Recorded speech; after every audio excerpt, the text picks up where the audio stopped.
pernah menggunakan WordPress, nah, kita cek ya, ada biaya untuk lisensi aplikasi ERP dari yang tadi kita bahas dari 4 utama ini ya yang ada di Indonesia.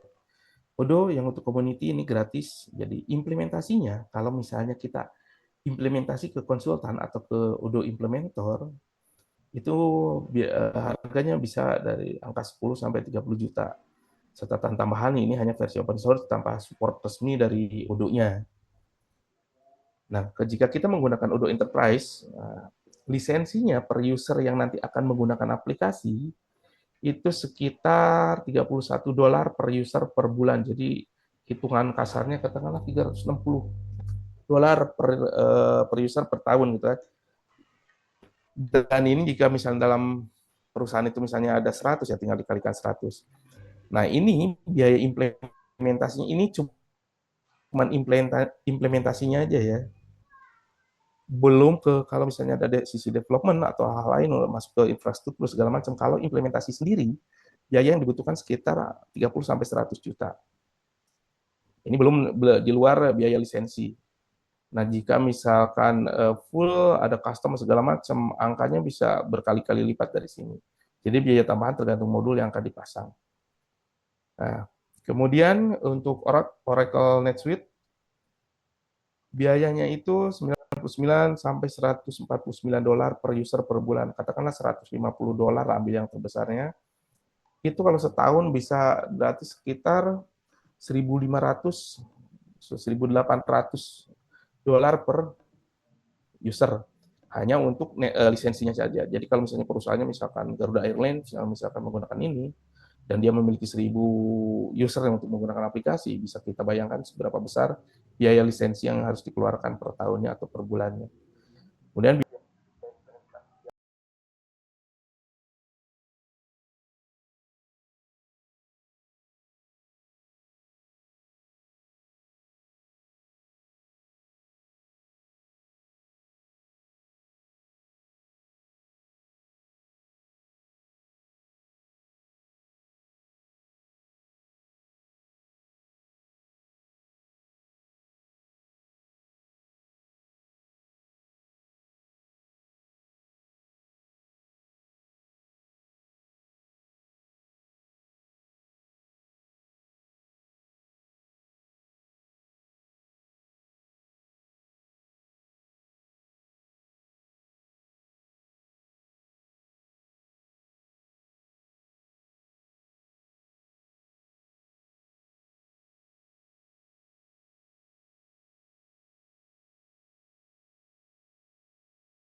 sekarang angkanya bisa sampai ke $210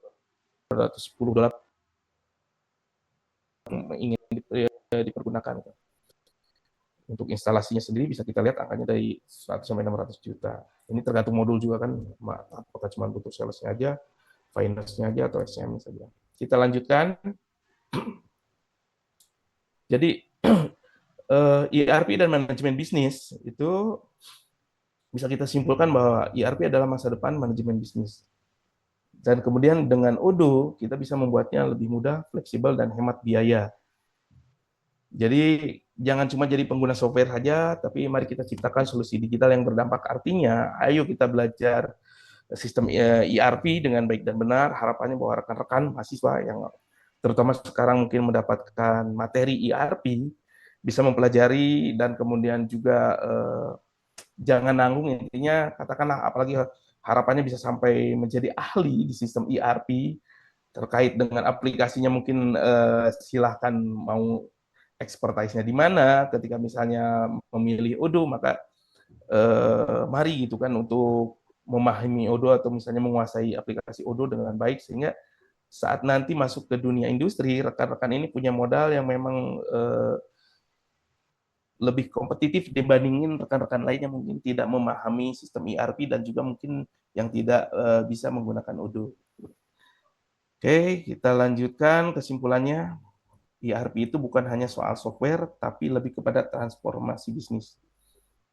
Kalau bahasa kerennya sih mungkin bisnis tidak akan berhasil kalau tidak didukung atau disupport oleh sistem ERP yang baik. Kemudian kita juga bisa menyimpulkan bahwa Odoo sebagai salah satu aplikasi ERP bisa memberikan solusi lengkap dan fleksibel dan bisa menjadi aplikasi yang utama yang kita bisa implementasikan untuk mensupport sistem ERP. Mahasiswa IT bisa jadi implementator masa depan. Kenapa? Karena sekarang sudah belajar ERP di kampus dan juga memahami banyak aplikasi ERP. Jadi ayo kita eksplorasi Odoo lebih lanjut, bisa secara mandiri, mungkin rekan-rekan kan di YouTube banyak tutorialnya, atau misalnya jika memang lebih ingin terarah dan mungkin lebih nantinya bisa lari ke sertifikasi, bisa ikut bootcamp Odoo, karena sekarang banyak, termasuk juga di Jidoka, kalau misalnya rekan-rekan tertarik, itu ada juga kalau tidak salah untuk kelas bootcamp Odoo-nya, baik itu untuk fungsional Odoo atau untuk yang teknikal Odoo. Kita lanjutkan, kita akan mungkin kalau masih ada waktu nanti kita coba praktek, tapi sebelumnya mungkin kita eksplorasi dulu Odoo-nya itu seperti apa. Oke, kita sebentar saya stop. Saya pindahkan dulu screen sharingnya ya.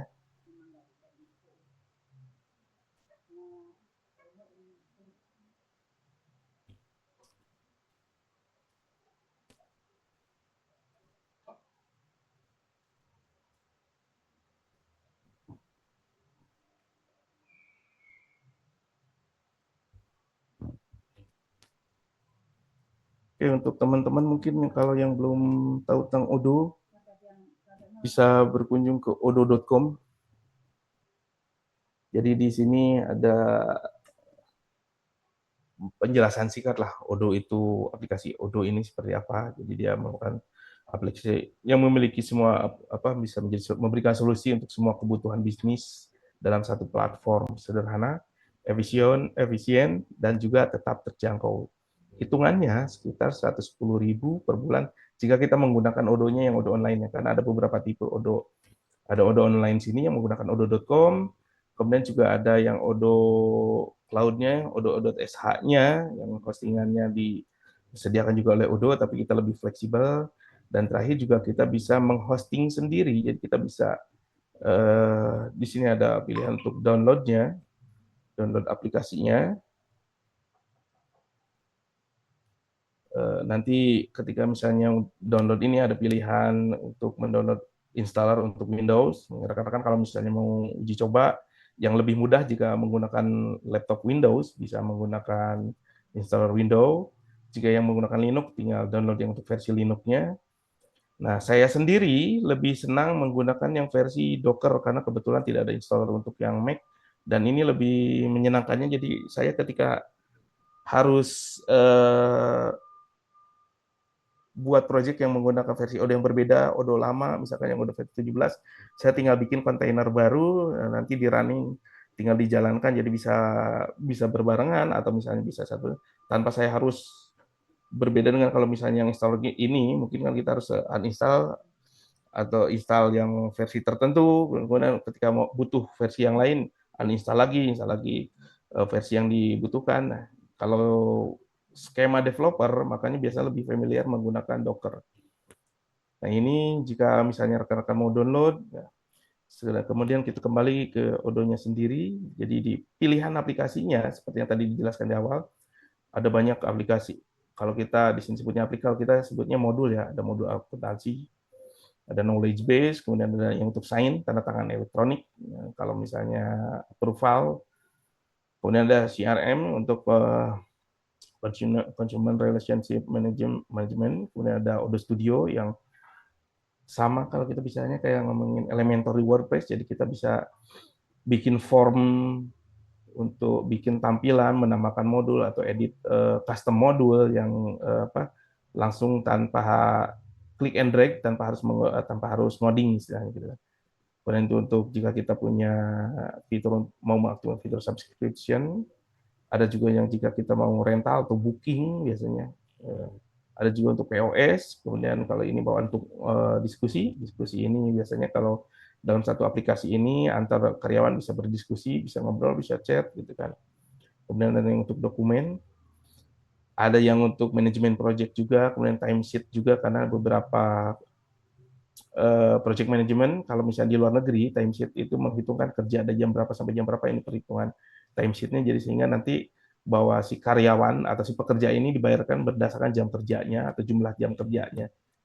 Dan juga ini ada layanan lapangan, kemudian ada untuk planning PLM, ada desktop ini desk help biasanya untuk apa ya, fitur yang bantuan kalau kita dalam sebuah aplikasi mengajukan tiket untuk ticketing health tiket ya seperti itu. Nah, ini desk help, kemudian untuk fitur untuk website. Kemudian ini jika rekan-rekan mau memanage sosial media marketing, ini sudah disediakan sekarang.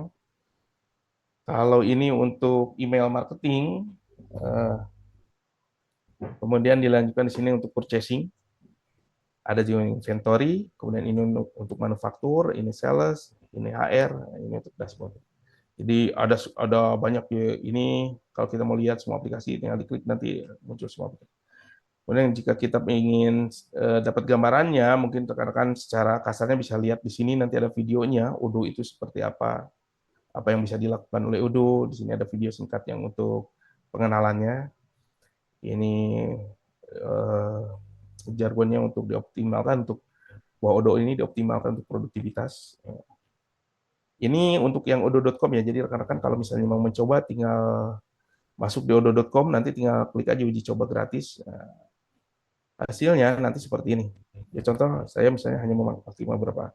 Jadi kalau misalnya udah masuk, ini di odoo.com-nya ini kita lihat ada beberapa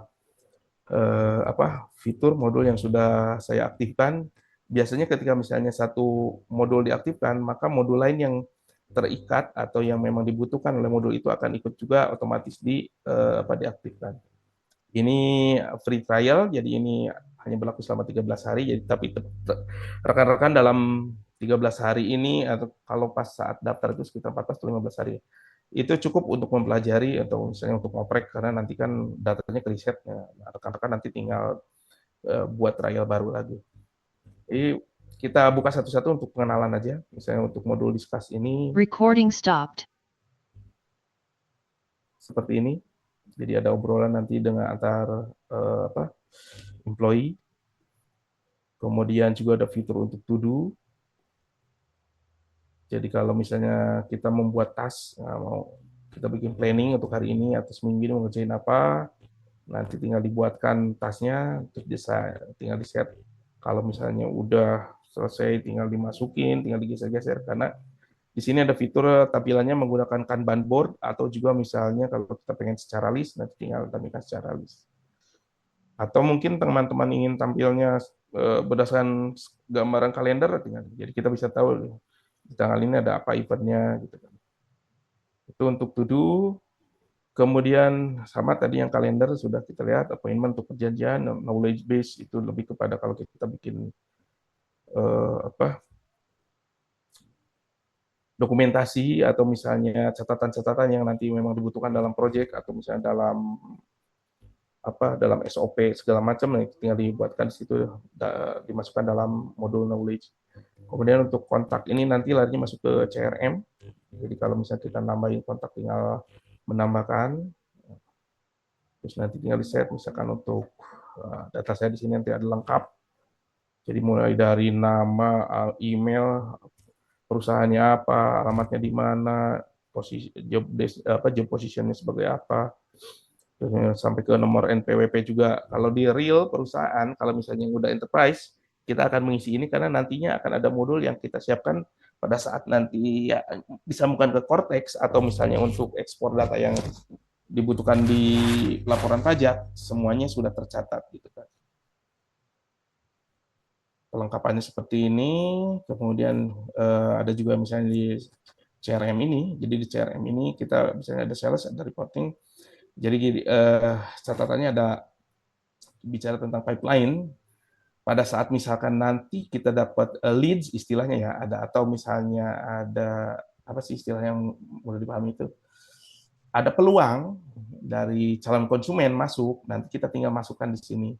Nanti di sini kemudian ada aktivitasnya seperti apa, ada visitnya, ada diskusinya, pitching, meeting. Pada saat misalnya sudah terkualifikasi bahwa ini oke, nanti tinggal masuk ke sini qualify tidaknya. Ini untuk pipeline-nya sendiri nanti bisa kita setup. Jadi masuk di sini, kemudian masuk ke stage selanjutnya, misalnya di proposition-nya seperti apa. Kalau semua fasenya sudah stage-nya sudah lengkap dan akhirnya si project itu goal, maka nanti masuk di sini won. Nah, dari CRM ini, kalau misalnya udah masuk ke won dan kemudian diajukan, maka nanti bisa masuk ke modul sales. Nah, nanti masuk ke sini, masuk ke sales, jadi kita bisa ngecek apakah ada order atau ada quotation, biasanya di quotation dulu, apakah ada permintaan untuk surat penawaran harga ke kita, gitu ya, RFQ kalau dari sananya, kalau kita kan di sininya disematkan sebagai quotation, RFQ itu request for quotation. Nah, nanti pada saatnya SPH kita atau surat penawaran dari kita berikan dan kemudian mereka menjadikan itu order, nah, ini nanti masuk sebagai order atau kalau di kita mungkin istilahnya menjadi sales order. Nah, sales order ini tinggal nanti ditindaklanjuti atau diproses sesuai dengan stage-nya. Apakah itu masih dari sisi order saja atau mungkin nanti masuk ke sisi invoice. Oke, ini untuk sisi sales. Dari sales, kalau misalnya kita ada produksi, nanti masuk ke manufaktur. Di sisi manufaktur ini nanti kita tinggal cek apakah produknya yang dipesan ini tersedia atau tidak. Kalau tidak ada, nanti kita akan melakukan produksi terlebih dahulu. Kalau misalnya memang produknya ada, ketika dicek di inventory, ternyata produknya memang misalkan available, nah itu biasanya nanti kita tinggal deliver. Jadi di sini nanti ada tinggal delivery, ada pilihan untuk langsung tinggal delivery-nya. Ini gambaran modul-modulnya yang ada ya. Kemudian untuk contoh sederhananya, mungkin bisa kita lihat untuk di aplikasi lokal kita. Jadi contoh misalkan ambil sederhana apa ya? Oke, kita bikin baru misalkan ada pesanan nih, kata kita bisnisnya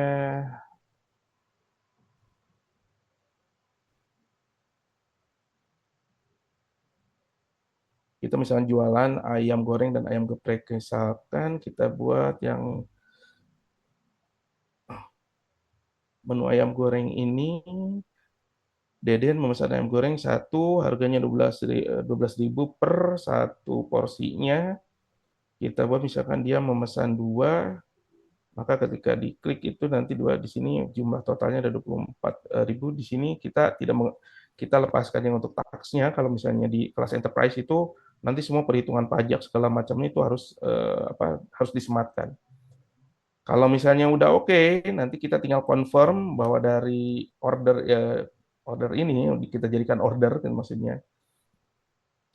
Nah, kita sebelum create invoice, kita cek nih, karena ini dia udah berarti ada order masuk. Ini kita cek dulu di inventory. Untuk produknya sendiri, si menu ayam goreng ini ada nggak? Ternyata kita hanya memiliki satu porsi, sedangkan kebutuhan itu untuk pesanan Deden itu kan butuh dua porsi, ini berarti kita ada kekurangan. Nah, nanti tim produksi itu tinggal create di sini. Karena belum ada perintah, belum ada manufacturing order, kita tinggal buat aja. Kita buat menu ayam goreng, tadi kebutuhannya dua porsi, kita buat punya satu porsi, kita bisa bikin satu, atau kalau misalnya kita biar ada sisa, kita misalnya buat 5 nih menu ayam goreng, yang responsibelnya siapa, nanti komponen yang akan digunakannya ini, kalau udah oke, kita confirm. Nah, nanti kita bisa lihat di sini bahwa ternyata di manufacturing ini ada MO yang untuk memproduksi ayam goreng ini. Oke, kita misalkan karena kita skema singkat dan sederhana, kita produce all semua. Ini harusnya pada saat udah diproduksi, manufacturing order sudah nggak ada, maka dia akan masuk ke inventory yang tadinya on hands-nya satu, produk ayam ini menjadi 6 porsi karena tadi yang sisa satu bertambah dengan 5 yang baru kita produksi. Nah, setelah selesai, maka kita masuk ke sini inventory, berarti nanti ada operation dari query atau misalnya overview. Nah, kita ada sekarang nama, kalau tadi ada 2 to deliver, sekarang ada 3 to deliver, jadi kita bisa klik deliver ke siapa nih. Nah, kita cek tadi yang kita pilih, misalnya Deden, ya udah, nanti tinggal kita klik Dedennya, terus untuk validate-nya itu intinya approve untuk dikirim, kita tinggal kirim. Nah, untuk SO-nya sendiri, sales order ini udah selesai artinya. Jadi pada saat kita overview kembali, ini sisanya tinggal yang 2 yang belum. Kalau Deden sudah terkirim. Jadi kan nanti kita bisa cek juga di sisi inventory, balik lagi ke sini yang untuk produk, yang ini berkurang 2 kan sudah kita antarkan ke pemesannya Deden. Saya akan kembali dulu ke sales. Nah, yang sales Deden ini sebenarnya udah sales order nih, sebetulnya di awal itu pada saat skemanya itu kan ada create invoice ini ada konfigurasinya juga. Ada yang di sini kita bisa create invoice pada saat order, jadi kayak kita di sini bisa kita langsung create, dan nanti pada saat dikirimkan langsung disematkan. Ada juga kalau skema industri itu kita memproduksi dulu, kita kirim dulu, baru nanti pada saat sudah terkirim, baru kita bisa create invoice, baru ininya baru aktif gitu kan. Nah, kalau yang ini saya setupnya di awal, di mana itu nanti kita melakukan settingnya atau konfigurasinya, ini ada nanti di sini. Jadi ada setting, masuk ke sisi invoice. Untuk invoicingnya ada yang invoice what is order, ada yang juga yang what invoice-nya baru aktif jika invoice-nya what is deliver. Nah, mungkin gambaran penggunaan atau pengenalan ERP dan kemudian pengenalan tentang Odoo mungkin secara singkat sederhana bisa saya perlihatkan seperti ini. Mungkin dari jika rekan-rekan ingin tahu lebih jauh, nah ini rekan-rekan tinggal tinggal explore nih, karena secara apa ya research untuk belajar Odoo ini lumayan cukup terbuka lebar. Jadi rekan-rekan bisa juga apa explore di sisi dokumentasinya, kemudian juga bisa lihat juga misalnya video-video tutorial baik di YouTube atau misalnya di mana, atau rekan-rekan bisa ikut banyak kelas-kelas bootcamp atau pelatihan training Odoo seperti itu. Jadi nanti kita lihat, nah skema reporting atau apa ya monitoring itu, jadi di sini nanti bisa kelihatan bahwa kita punya 1 quotation, kita punya 4 order, kemudian kita punya revenue-nya pendapatan sekian, average ordernya, rata-rata yang memesan itu karena 2 porsi itu 24.000. Jadi ada kita bisa ngecek juga ada report untuk monthly sales-nya seperti apa, quotation-nya dari siapa yang paling banyak mesen, kemudian top sales ordernya siapa, nanti kan di sini ada apa sampai yang kalau misalnya perusahaan yang multinasional nanti kita bisa cek negara mana yang paling banyak memesan produk kita, produk yang paling banyak dipesan apa, nah, itu semua mulai dari sisi sales, kemudian produk, jadi best seller, semuanya bisa apa? Bisa dilihat, bisa dimonitor sampai ke berapa banyak invoicing-nya, seberapa besar invoice yang diterbitkan, kemudian juga ada data gudang juga misalnya. Jadi di gudang ini ada apa aja sih yang available dan reserve stoknya, mana yang stoknya kurang yang perlu ditambahkan. Nah, ini semua lengkap gitu itu.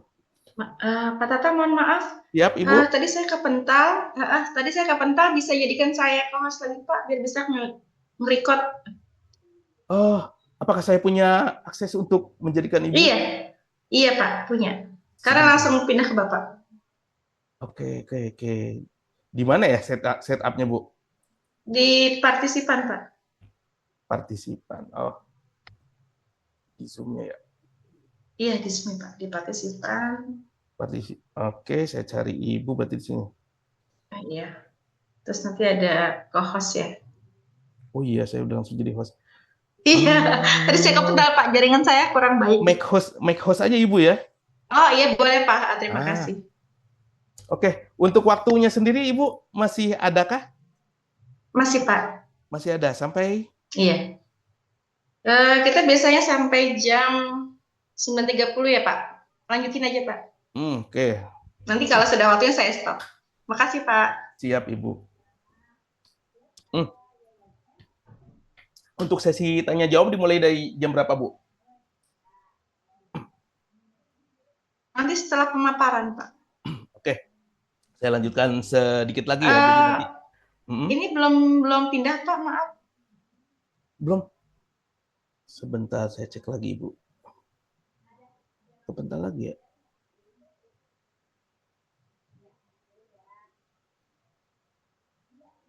Coba Ibu. Sudah Saya diklik? cek dulu, Pak. Masih nggak, Bu? Co-host bisa nggak, Pak? Kalau Coba. dijadikan co-host. Co-host aja.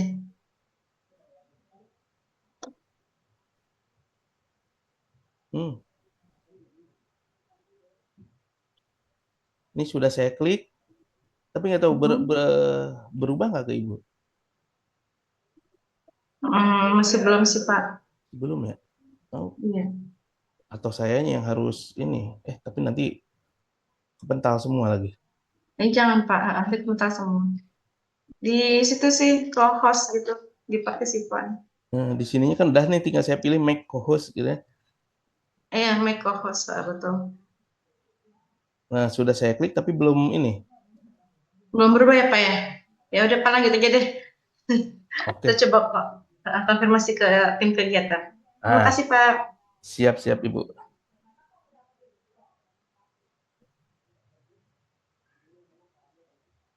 Oke, sampai mana tadi ya? Oke. Oke. Kita lanjut explore, kita lanjutkan lagi eksplorasinya. Jadi untuk skema tadi yang seperti di dalam untuk praktik ini, jadi bahwa kita ada dari sisi sales, konsumen melakukan pemesanan, kemudian kita melakukan pengecekan di inventory. Jika produk yang dipesan ini ada, maka kita bisa nge-bypass langsung ke delivery. Tapi jika si produknya ini ternyata belum ada, maka kita harus melakukan produksi atau pengadaan terhadap produk yang diminta oleh konsumen. Jadi fase ini untuk produksi, kemudian kita cek ulang ke inventory sebelum delivery, itu terjadi jika kita tidak memiliki jumlah produk yang memadai sesuai dengan yang diminta oleh konsumen. Seperti yang tadi saya contohkan, bahwa ketika kita mendapatkan sales order dari konsumen, kita cek, kalau contoh tadi misalkan konsumen atas nama Beben memesan ayam goreng, menu ayam goreng sebanyak 2 porsi dan ternyata kita hanya memiliki 1 porsi yang tersedia, maka kemudian kita setelah melakukan pengecekan inventory tersebut, maka kita membuat memproduksi produk barang yang memang dipesan oleh konsumen tadi. Nah, itu setelah selesai kita cek lagi di inventory, ketika memang jumlahnya sudah benar, maka baru kita lakukan delivery. Nah, konteks ini adalah paling sederhana karena di kemudian hari pada saat kita melakukan implementasi di sistem yang lebih besar atau perusahaan yang lebih besar, maka kita akan mengenal yang namanya pada saat delivery ini ada yang namanya armada atau fleet. Nah, kita akan memilih nih, ada juga pemilihannya yang eh, mobilnya yang mana, eh, drivernya siapa, kemudian jam berapa, cost operasionalnya berapa, itu semua nanti ada konfigurasinya sampai ke arah sana. Pun sama ketika kita bicara inventory, maka inventory pun nanti ada skema kalau misalnya perusahaannya sangat besar dan kemudian memiliki banyak gudang, maka ini pada saat melakukan manufaktur juga bisa bisa lebih kompleks, bisa lebih rumit karena untuk melakukan satu istilahnya kalau kita mengenal namanya BOM atau build of materialnya. Nah, kita cek di sini bills of materialnya. Jadi, misalkan untuk membuat sebuah menu ayam goreng ini, kita akan membutuhkan komponennya nasi putih, tahu goreng, ayam goreng, kemudian nanti skema operasinya seperti apa, bahwa untuk mendapatkan nasi putih ini kita akan melakukan operasi masak nasi, work center-nya di mana. Kalau misalnya diibaratkan sepatu, misalnya sepatu jogging tipe misalkan kalau Nike Jam misalkan atau Nike Zoom. Nah, nanti work center-nya bisa bisa di banyak work center nih, ada yang misalnya di line 1, line 2, line 3, durasinya seperti apa. sampai di sini nanti mesinnya mesin berapa yang dipakai, durasinya apa. Nah, ini setup setup seperti itu akan sangat kompleks jika menyesuaikan dengan skema atau proses bisnis dari tempat usahanya itu sendiri gitu kan. Jadi manufacturingnya ini juga di sini ada setupnya, ada banyak. Jadi kalau misalnya flexible consumption, kita kan bisa kalau misalnya tidak tersedia nanti seperti apa kalau misalnya memang bahan bakunya tidak tersedia untuk memproduksi komponen ini, maka kita akan memblok, kita harus melakukan pengadaan dulu atau allow dulu. Biasanya kalau allow skema virtual seperti itu biasanya kita tidak terlalu membutuhkan bahan baku. Jadi kalau misalnya yang jualan biasa, udah jual aja, nanti pada saat udah kita sales order udah ada, kita tinggal melakukan pembelian, misalnya pembelian produknya ke vendor. Nah, ini pembuat nanti ada lead time seperti apa, day prepare seperti apa. Ini sampai hal-hal kecilnya nanti konfigurasinya disesuaikan dengan kebutuhan sistemnya sendiri gitu. Jadi nggak semua memang kita butuhkan, tapi terkadang opsi-opsi yang ada di sini juga nanti di suatu fase atau di satu titik ini bisa dianggap kurang dan akhirnya akan menambah banyak setup baru, konfigurasi baru yang itu larinya adalah bahwa kita membuat kostum baru, membuat custom untuk mengintegrasikan modul yang di custom itu ke sini. Misalkan nanti ada untuk setup siapa yang mengerjakannya, karyawan itu juga untuk mengerjakannya siapa, apakah dikerjakannya shift pagi, siang atau malam, seperti itu. Jadi memang nanti kompleksitasnya itu disesuaikan dengan proses bisnisnya itu sendiri. Jadi kalau kita kan secara sederhananya gambaran yang terlihatnya itu seperti ini. Kemudian kita cek satu persatu dari sisi manufaktur ini, selain tampilan produk, ini untuk produknya sendiri kita menggunakan skema penampilannya itu menggunakan group by, jadi tampilannya bisa tampilan umumnya bisa menggunakan tampilan Kanban seperti ini, atau misalnya kalau rekan-rekan mau bisa ubah menjadi list yang nantinya kita tinggal cek bahwa ada review jadinya bahwa bahan baku ini isinya apa saja. Kemudian kalau dari bahan baku ini menjadi lauk pauk kalau atau istilahnya mungkin di skema produksi itu bahan jadi apa saja. Nah, dari bahan jadi ini kemudian bisa digabungkan untuk membentuk sebuah kalau di sini mungkin konteksnya menu. Kalau misalnya di skema umum atau general itu menjadi produk jadinya apa? Apakah itu sepatu, lemari, kalau misalnya bicara tentang furnitur itu kan, atau misalnya menjadi sebuah buku kalau misalnya stationery kayak seperti itu kan, atau misalnya apapun itu tergantung dari bisnis yang dijalankan oleh perusahaannya, gitu kan, produk yang memang diproduksi oleh perusahaan tersebut. Oke, kita kembali ke depan dari sisi discuss, kemudian untuk sales kita pelajari, kita explore satu persatu. Untuk tampilannya sama, ada ini menggunakan list, kemudian juga bisa menggunakan tampilan Kanban. Jadi kita bisa melihat ada berapa banyak quotation sih yang masuk gitu kan. Dan di sini nanti ada ada penanda bahwa quotation ini sudah menjadi sales order gitu kan. Nah, kita juga bisa lihat di sini bahwa ini masih berbentuk quotation atau baru permintaan aja nih, belum kita proses menjadi sales order gitu kan. Kemudian juga Recording in progress. secara kalender view juga kita bisa melihat bahwa di tanggal 4 ini ada kita bisa melihat nanti kalau misalnya ada jadwal untuk produksi atau misalnya kapan sih terjadi, kalau di sini konteksnya orders gitu kan, dari sampai ke nanti ada pivot, istilahnya ini pivot view. Jadi rekan-rekan nanti bisa ngoprek mau dilihat berdasarkan apa, apakah berdasarkan order date-nya per kapan, per tahun atau per month, per week atau per day, sehingga tampilan datanya nanti bisa disesuaikan gitu kan. Dan semuanya nanti bisa di-download, diekspor sebagai file Excel. Kalau misalnya di sini juga nanti bisa. Jadi bisa diekspor kalau misalnya rekan-rekan atau misalnya pada saat perusahaan membutuhkan laporan yang untuk bisa sebagai bentuk laporan pada pimpinan atau ingin mengetahui kondisi berdasarkan, nanti ada pilihannya nih. Kalau misalnya kita pengen tahu mana nih grup buy-nya berdasarkan apa, apakah berdasarkan order date-nya, atau bisa berdasarkan quotation, atau berdasarkan sales order, maka nanti yang quotation hilang. Kalau yang berdasarkan quotation, yang sales order-nya hilang. Nah ini nanti datanya kan tinggal kalau ini kan filteringnya berdasarkan apa, nanti hasilnya bisa kita ekspor berdasarkan filtering tersebut. Ini dari sisi sales order itu pilihannya ada quotation, jadi kita bisa lihat. Kemudian juga ada orders, mana yang dan juga kalau ada sales team, nantinya ada sales analisisnya segala macam. Kemudian kalau ada orang yang memang dia assign sebagai sales, nanti di sini ada juga. Kemudian untuk customer-nya sendiri nanti ada siapa aja nih customer-nya.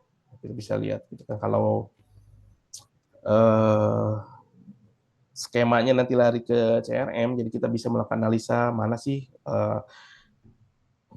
customer yang loyal, mana customer yang banyak belanja kalau kita kan punya customer. Jadi kita bisa memberikan layanan atau memberikan servis lebih kepada orang-orang yang memang sebagai customer potensial. Terus juga di sini ada pilihan order to invoice-nya. Kalau misalnya order yang memang belum menjadi invoice, nanti di sini bisa tinggal dibuatkan invoice-nya. Kemudian juga up to upsell itu kalau misalnya ada pesanan yang kita mau berikan nih. Kalau kayak kita kalau misalnya belanja di Alfa, kita belanja tiba-tiba tebus murah. Nah, itu nanti upsell seperti itu. Kemudian untuk produk itu ada juga selain list produk ini, kita juga ada kalau misalnya memiliki produk varian itu, misalkan kalau misalnya apa ayam geprek itu misalkan ada yang ayam gepreknya ini ayam geprek level 1, level 2, level 3. Nah, itu nanti bisa di setup sebagai produk varian. Kemudian di sini kalau nanti skemanya price list kalau kita mau setup ke POS atau untuk yang e-commerce di web, itu nanti bisa kita gunakan untuk kita aktifkan yang untuk price list-nya. Jadi nanti di sini tinggal kita buat yang setup price list-nya. Jadi nanti untuk ditampilkan si price list-nya ini. Kemudian, setiap modul itu memiliki konfigurasinya yang bisa kita setting. Jadi di sini ada settingnya untuk sales order nanti. Ada banyak settingan yang mungkin nanti disesuaikan dengan kebutuhan. Mulai dari online payment-nya kalau ada, kita set up di sini. Kemudian unit of measure-nya, kalau kita unit of measure itu unit ukurannya. Jadi kalau yang kita pakai pergunakan standarnya ada kilogram, ada gram, segala macam ini nanti tergantung dari kategorinya. Si unit penambahannya bukan di sini, nanti ada set konfigurasinya itu lebih di modul yang lain. Jadi ada kategorinya juga. Jadi apakah masuk ke kategori unit? Unit itu kan kayak satuan. Masuknya itu ada kalau misalnya porsi, lusin, pieces, lembar, buah. Nah, itu masuknya satu buah, satu lembar itu masuknya ke unit. Kemudian kalau kita ngomongin ukuran berat, ini ada gram, ada ons, ada apa LBS itu saya lupa. Kemudian ada kilogram. Nah, ini pieces yang masuk ke sini. Harusnya pieces masuknya ke unit sih. Isi lurus saja deh. Kemudian ada juga Ya, untuk kebiasaan working lo. time. Working time itu hitungannya ada hours, ada day. Kemudian kalau misalnya kita mau nambahkan apakah Ya, hitungannya per jam per minggu misalnya atau per bulan, nah itu tinggal malu-maluin ditambahkan. lu kalau nggak ada lu. Udah menjadi. Nasdam, Kemudian tolong di-mute ya.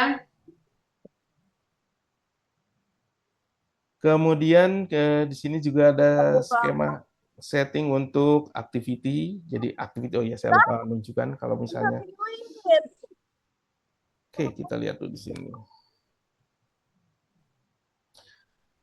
Activity itu biasanya di bawah sini ada activity, namanya activity untuk pekerjaan. Jadi kita bisa men-track, ada log di jam sekian hari ini, misalkan ada administrator itu membuat order.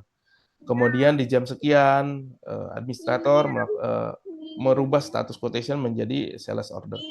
Nah, kemudian juga di sini kita bisa menambahkan note, bisa log note, atau misalnya kalau mau send message kepada orang yang dituju di nantinya kalau skemanya kita punya beberapa banyak employee atau misalnya ada employee yang memang di-assign untuk tim sales seperti itu dari kita, dari admin misalkan, atau dari head sales itu pengen memberikan arahan, itu bisa nanti di sini untuk send message-nya di sini.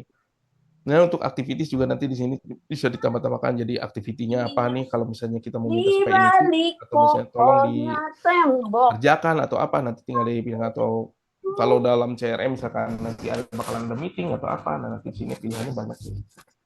Tinggal disematkan, terus notisnya apa, kapan yang akan dilaksanakannya, di-assign-nya kepada siapa.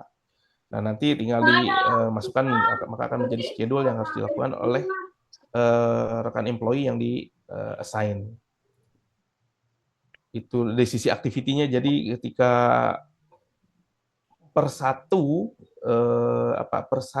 modul ini, per satu fitur atau per satu data ini, jika kita memiliki tim atau divisi atau katakanlah memang dikerjakan oleh banyak orang, maka untuk kolaborasinya atau arahannya, komunikasinya di sini bisa dilakukan di sini. Dan selain itu juga bisa dilakukan juga nanti di modul diskusi. Jadi di sini bisa nanti start meeting dengan siapa, tim-tim yang mau diminta meetingnya siapa.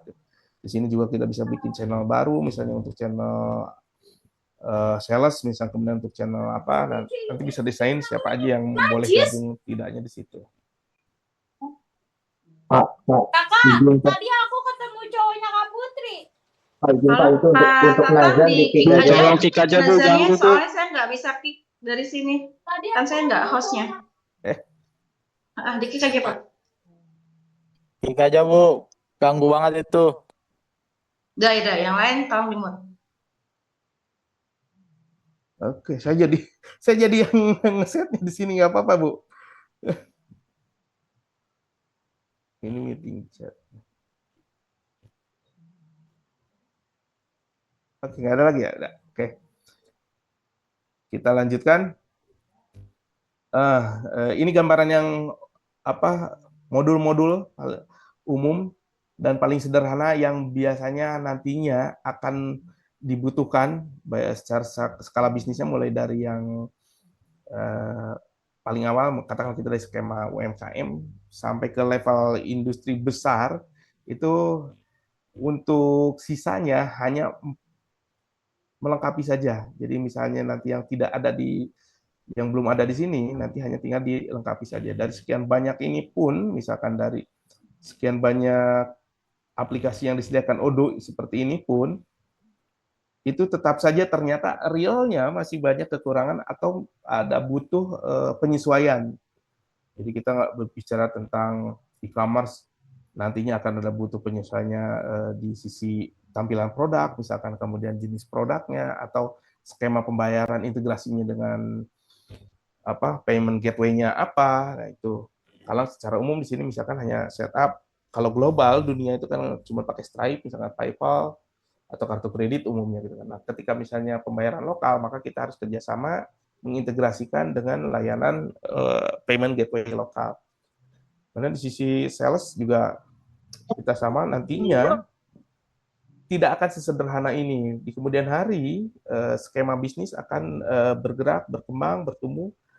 Untuk skema quotation aja, nantinya akan banyak kompleksitas.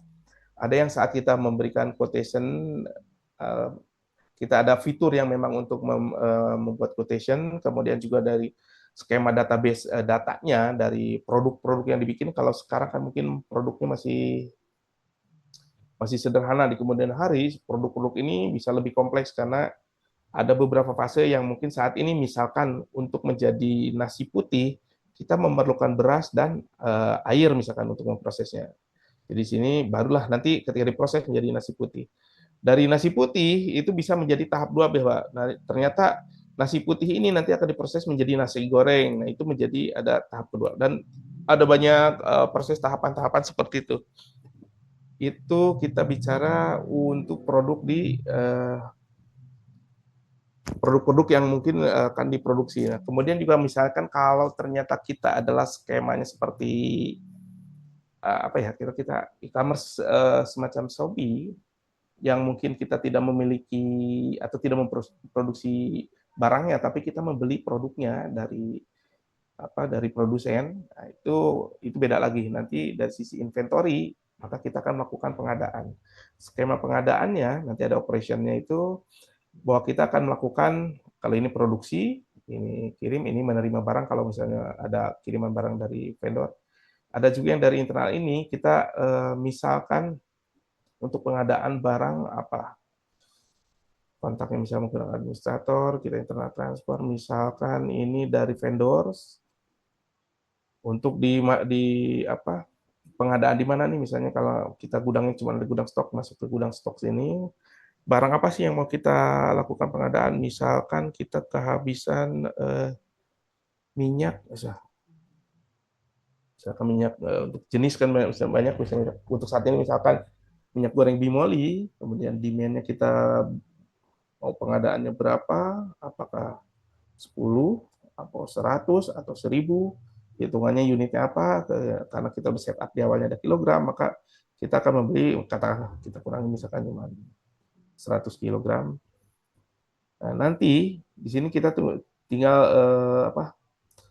kalau misalnya untuk dikerjakan oleh tim purchase, maka nanti markas dulu, tapi kalau misalnya pengadaan ini mau langsung kita proses, kalau untuk saat ini misalnya untuk memperlihatkan skema prosesnya ini, kita tinggal validate.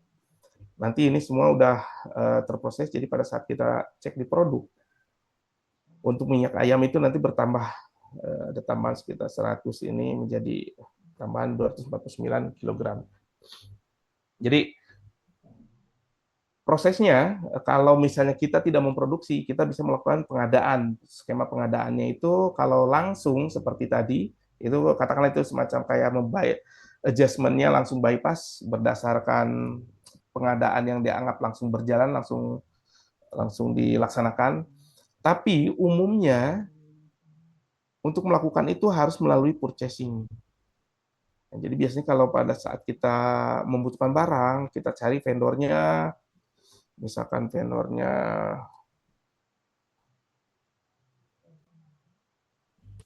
untuk kelebihannya di sini kita bisa create nanti si vendornya itu ada di data user, di data vendor.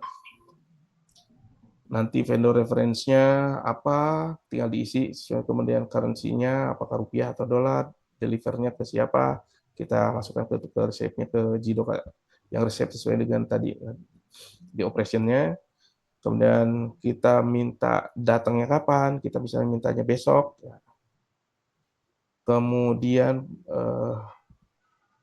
produk yang kita beli apa aja gitu kan. Nanti kita misalkan minyak goreng Bimoli nih kita butuh kuantitinya kita butuh berapa nih? Kita butuhnya cuma 50. Nah, unitnya sudah dipilih, unit price-nya berapa. Nah, ini biasanya kalau udah kita set up, udah kita konfigurasi, nilainya di sini akan masuk semua. Kalau untuk sekarang misalkan kita masukkan 20.000, nanti kan udah terhitung nih alokasi atau belanja kita, perkiraan belanja kita adalah sebesar 1 juta rupiah gitu kan. Nah, nanti tinggal masuk ke sini, kita nanti tinggal print untuk RFQ-nya, request for quotation, yang nanti bisa dikirimkan ke vendor.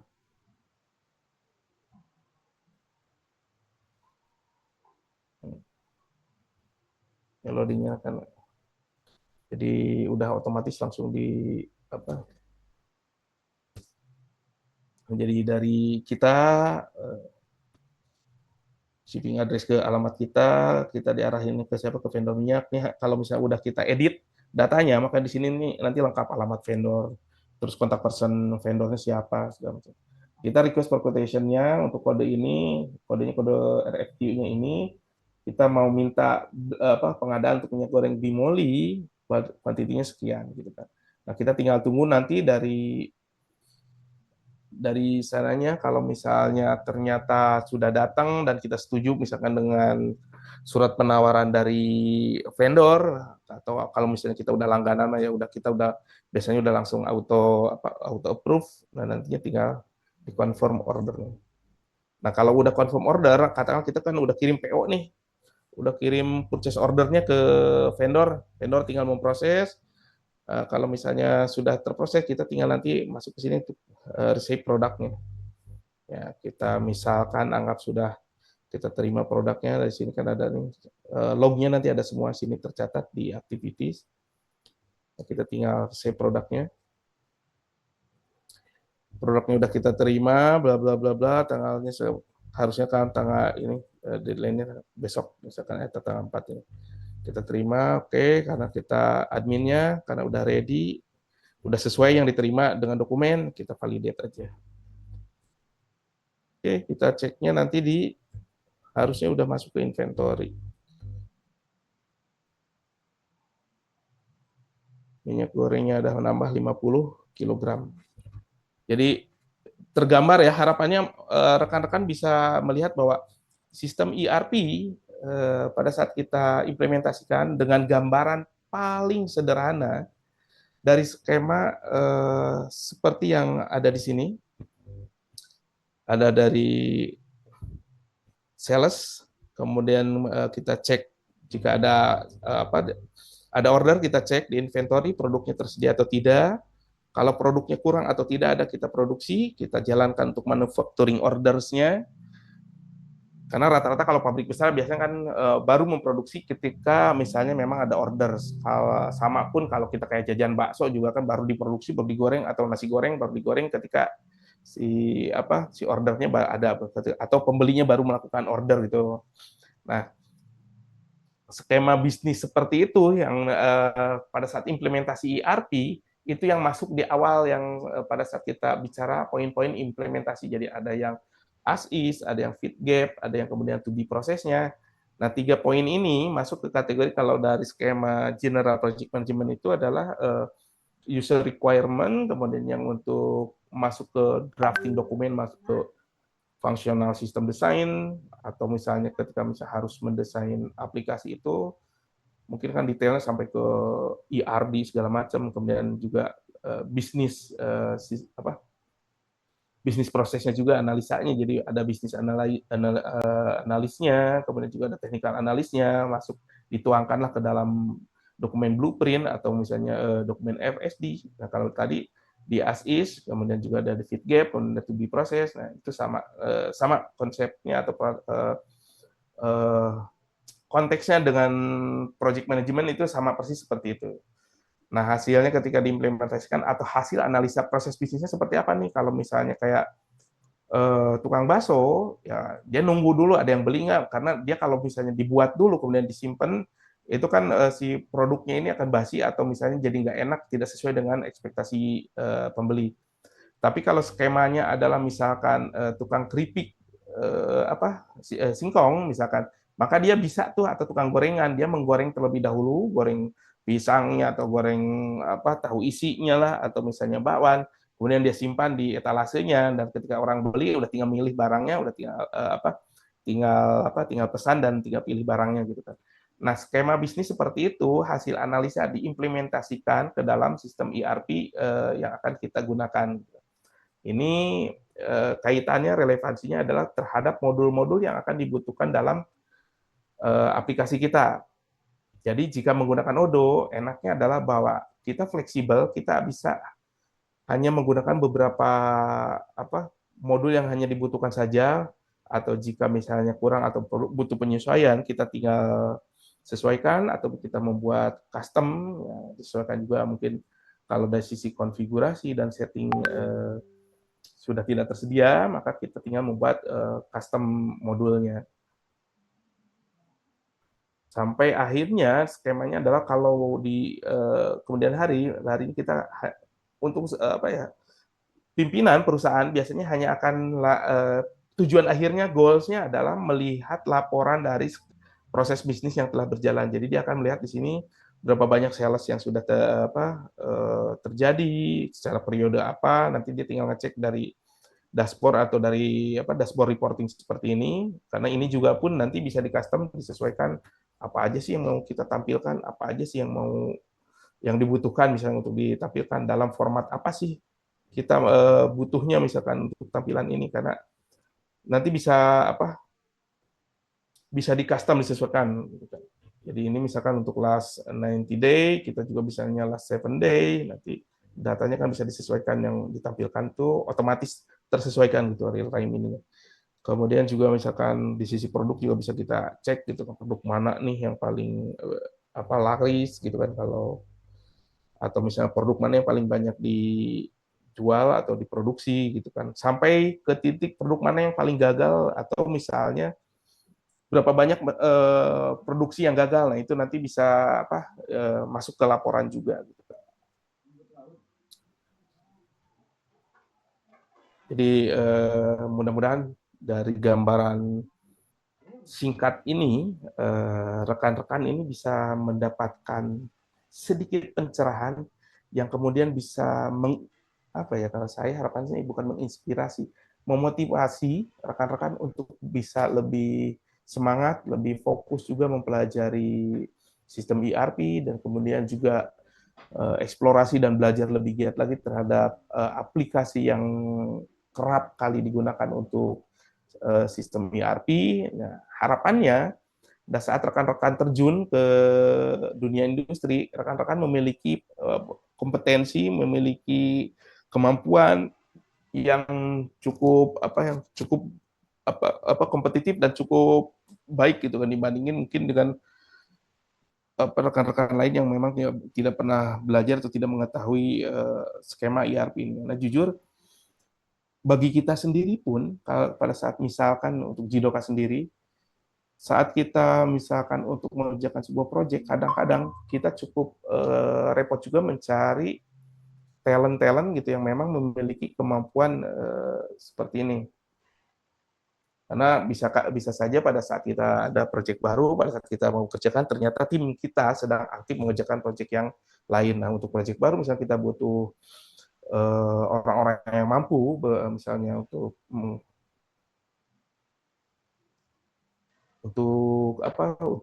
membantu kita, ternyata kita kesulitan. Belum banyak yang paham tentang sistem ERP, belum banyak yang paham tentang Odoo. Ada yang mungkin ngerti bisa Odoo, tapi sistem ERP-nya nggak paham. Siklus ERP itu seperti apa, banyak yang nggak paham. Ada yang mungkin ngerti siklus ERP, kemudian mungkin secara Odoo-nya belum terlalu paham, itu bisa lebih mudah dibandingin yang ngerti Odoo-nya tapi nggak ngerti sistem ERP-nya. Jadi nantinya harapannya bahwa sinergi dari apa yang kita perkenalkan ini, apa yang saya sampaikan, apa yang saya paparkan, itu nanti bisa memberikan motivasi untuk rekan-rekan untuk belajar lebih lebih giat lah, dan minimal memahami konteks sistem ERP dan aplikasi misalkan Odoo ini. Nah, jujur banyak yang mencari sih talent-talent yang memiliki skill set ini. Mungkin untuk paparannya sampai di sini, Bu Nini. Halo? Iya, halo Pak. Baik. Bisa dilanjut mungkin ke sesi tanya jawab. Cukup nggak waktunya untuk tanya jawab? Oke ya Pak. Cukup. Ya, terima kasih Bapak Tatang atas pemaparannya yang sangat rinci dan detail ya. Iya, tadi sudah dijelaskan bagaimana implementasi ERP ya dengan Odoo ya kebetulan nih dengan Pak. Odoo, kebetulan Odoo. Nah, mungkin untuk rekan-rekan lebih mudah untuk mempelajari karena ketersediaan aplikasinya gitu kan, Bu. Baik, Pak. Oke, teman-teman mahasiswa, baik, sekarang masuk ke dalam tahap diskusi. Mari bagi yang kurang jelas atau masih ada yang mengganjal atau mungkin masih ada yang ingin ditanyakan, dipersilakan. Tadi sebenarnya sudah ada Pak pertanyaan Pak di ruang chat kalau tidak salah ya. Sudah banyak kayak sepertinya. Tapi sudah dibantu menjawab nih Pak nih. Tapi mungkin Bapak mau menambahkan juga boleh. Jadi tadi pada saat pemaparan di pojok kanan atas saya melihat usernya adalah administrator. Betul. Iya Pak. Nah, ini sedikit terlewat ya, sekalian aja deh kita lengkapi. Satu-satu aja ya Bu. Oke Pak, ini kita langsung dulu. Iya boleh Pak. boleh Pak, lanjut aja Pak. Nah, satu-satu nih biar sekalian sama rekan-rekan di apa.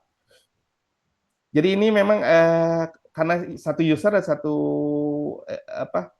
sampel usernya cuma satu, dan kebetulan administrator gitu maksudnya. Nah, untuk settingnya ini rekan-rekan nanti bisa masuk ke bagian setting. Ini bagian setting. Nah, di sini nanti ada manage user nih. Kalau untuk user pengguna ya, nanti tinggal manage user, kita tinggal tambahkan di sini. Jadi ada user yang apakah menjadi admin atau misalkan menjadi sales, itu tinggal tambahkan aja nanti. Jadi nanti misalkan emailnya misalkan ngarang aja. Kalau untuk apa, tapi kalau misalnya nanti realnya itu tinggal disesuaikan. Nah, nanti tinggal di sini ada pilihannya apakah untuk internal user, untuk portal, atau untuk user public. User public itu biasanya nanti untuk yang kayak di webnya. Ya mungkin nanti ada tambahan yang untuk web nih sekalian nih Bu. Jadi nanti salesnya ini apakah dia bisa mengadministrasi modul sales atau dia hanya sebatas dokumen dia saja, gitu. Maksudnya yang memang di-assign ke dia saja. Nah, itu nanti tinggal dipilih nih untuk role-nya gitu, untuk role aksesnya. Nah, ini untuk di modul sales. Kemudian si orang ini apakah bisa masuk mengadministrasi modul accounting?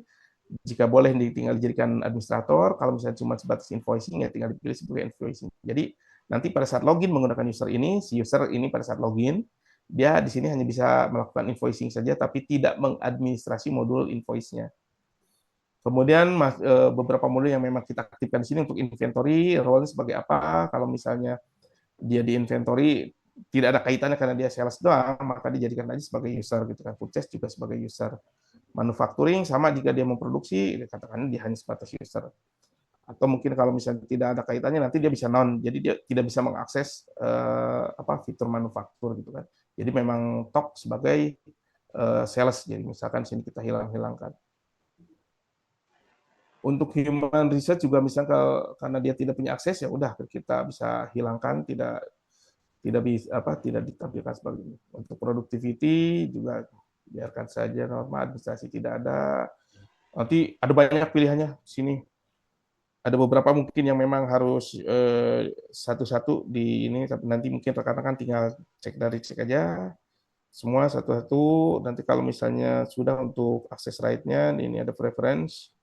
Bahasa yang dipergunakannya mau apa, time zone-nya di mana, onboarding-nya apakah sudah onboarding atau belum. Kalau misalnya sudah onboarding, kita tinggal set sebagai onboarding sini. Jadi dia tinggal home action-nya. Nanti pada saat dia masuk login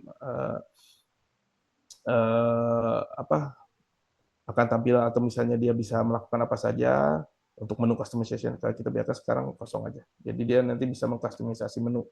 Untuk ini kita kosongin aja dari direct to home, paling nanti emailnya ini kalau misalnya udah nanti tinggal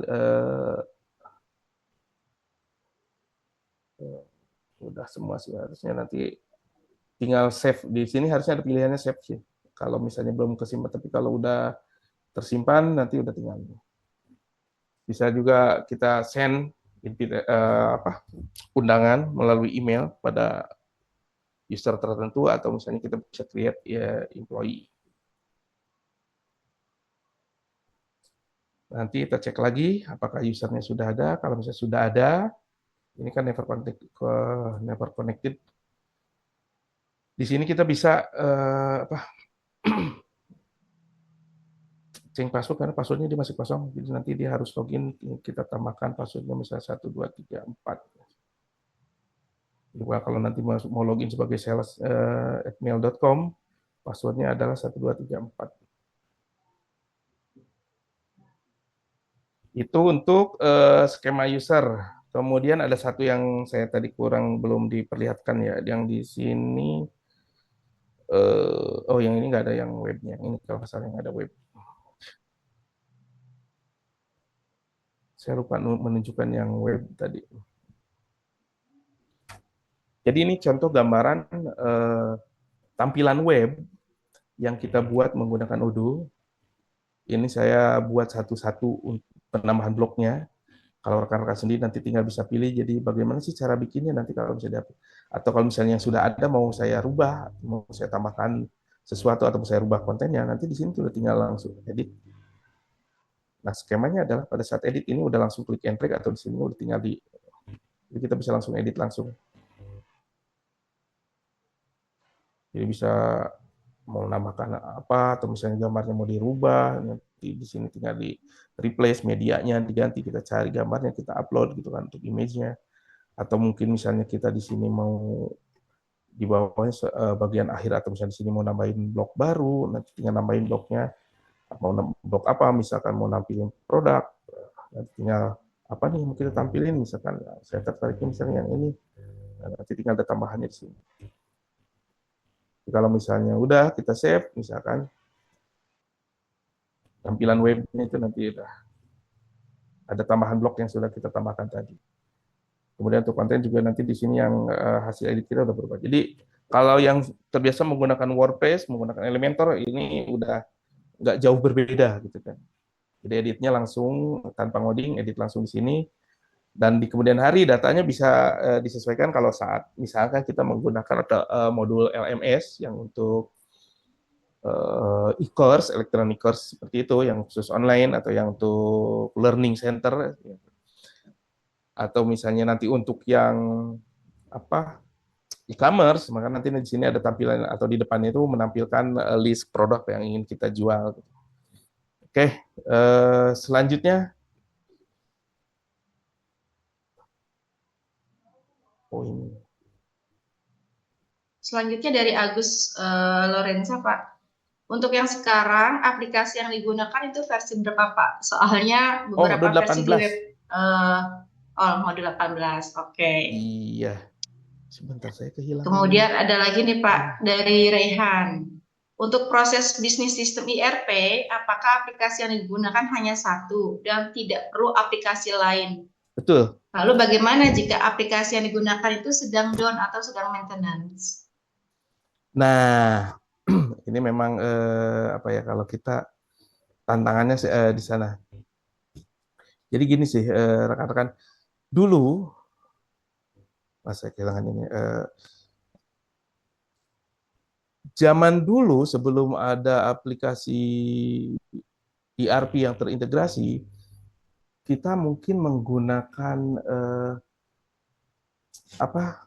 untuk CRM aplikasinya berbeda. Untuk CRM sebentar di sini berarti. Kemudian misalnya untuk akuntansi kita berbeda.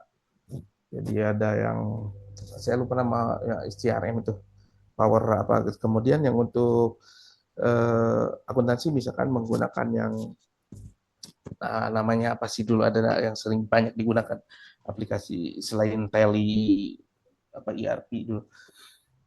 Kemudian juga untuk aplikasi-aplikasi lainnya, kontak, mana udah jelas ya CRM berbeda. Kemudian misalnya untuk HR-nya dibikin berbeda juga. Kemudian web udah pasti juga berbeda. Kemudian, nah sampai akhirnya mungkin untuk ERP sendiri hanya ada sales, purchase, manufaktur saja misalkan, belum terintegrasi. Nah, itu dulu memang konsepnya seperti itu sampai akhirnya muncullah aplikasi-aplikasi besar seperti Odoo, SAP yang mengintegrasikan itu semua dalam satu atap. Jadi ketika misalnya dari posisi awal di start-nya ERP itu misalnya dari CRM, dari yang pengenalan, dari pengenalan leads, dari opportunity masuk sampai nanti kemudian menjadi sales order, kemudian menjadi pesanan yang harus kita produksi, sampai di ujungnya nanti setelah deliver itu kita bicara ada kelanjutannya ke sisi finance, ada perhitungan, ada accounting-nya segala macam, sampai ujung-ujungnya kalau berbicara HR ada payroll. Nah, itu diintegrasikan dalam satu aplikasi ini gitu, apakah itu di SAP atau misalnya sekarang kita menggunakan Odoo gitu. Nah, dulu itu semua kan terpisah tuh, masing-masing ada yang juga aplikasinya custom, membuat sendiri gitu kan. Nah, resikonya apa? Yang ketika ada data yang tidak sinkron karena tidak tersentralisasi ya, tidak, dan ada data yang misalnya tidak terotomatisasi, maka akan ada proses pengolahan data secara manual yang nanti kemudian baru tuh dimasukkan jadi ekspor dulu dari aplikasi CRM, hasil ekspornya kemudian diimport masuk ke ERP, nanti hasil produksi segala macam di aplikasi ERP diekspor dan kemudian diimport lagi ke aplikasi keuangan. Nah, dulu seperti itu. Nah, kemudian terkait dengan jika aplikasi ini dalam satu kondisi misalkan terjadi error atau ngehang atau misalnya servernya down, ya, itu adalah salah satu hal yang masuk ke dalam skema sistem implementasi kita tadi di poin 7 bahwa kita harus ada support, ada maintenance, bahwa ada tim yang harus memastikan bahwa sebelum itu terjadi bisa dihindari, atau ketika terjadi maka bisa melakukan recovery disasternya secara cepat gitu kan. Jadi jangan sampai terjadi error, server down, dibiarkan saja sampai berlarut-larut, karena proses produksi kan tahu sendiri. Saat berhenti sebentar pun misalkan, atau efeknya ketika misalnya terintegrasi dengan mesin gitu, kalau misalnya sudah menggunakan IoT, kalau aplikasinya berhenti, maka sistem tidak berjalan gitu kan. Nah, resikonya ke sana adalah ada error data gitu kan, makanya akan ada disaster secara data, bahwa di proses produksi itu terjadi anomali data, atau misalnya kerusakan data lah kalau kita kan. Nah, itulah alasannya kenapa kita ada support, dan ada juga tim maintenance yang harus bisa memastikan bahwa si aplikasi atau server yang menjalankan aplikasi ini bisa berjalan dengan baik dan benar. Jadi kalau misalnya si servernya disimpan secara lokal, misalkan memang punya gedung server sendiri, maka dia harus memastikan asupan power supply-nya tidak boleh terputus. Kalau misalnya terputus harus ada generator. Kemudian dari sisi aplikasinya, dia harus memonitor tuh tiap hari, harus lihat log apakah ada potensi untuk aplikasi error atau tidaknya. Jadi kalau di aplikasi besar seperti perbankan itu ada mengenal namanya, kita ada ILK, ada menggunakan Elasticsearch, Logstash, sama Kibana yang untuk memonitor log semua. Jadi kalau aplikasi sudah terlihat tidak performance-nya tidak bagus, maka akan dilakukan segera housekeeping, pengecekan. Jadi kalau misalnya contoh sederhananya gini lah, ketika aplikasi BRI, user menggunakan aplikasi Brimo, kemudian dia melakukan pengecekan saldo, ternyata prosesnya lama. Nah, itu akan termonitor tuh di server, di command center-nya server. Jadi terlihat tuh di ILK ini bahwa ternyata ada satu proses yang menghit endpoint pengecekan dana ini untuk user itu ternyata membutuhkan waktu lebih lama dari seharusnya. Nah, itu biasanya akan langsung dilakukan pengecekan dan perbaikan. Nah, seperti itu sih, mungkin bisa dipahami oleh rekan-rekan.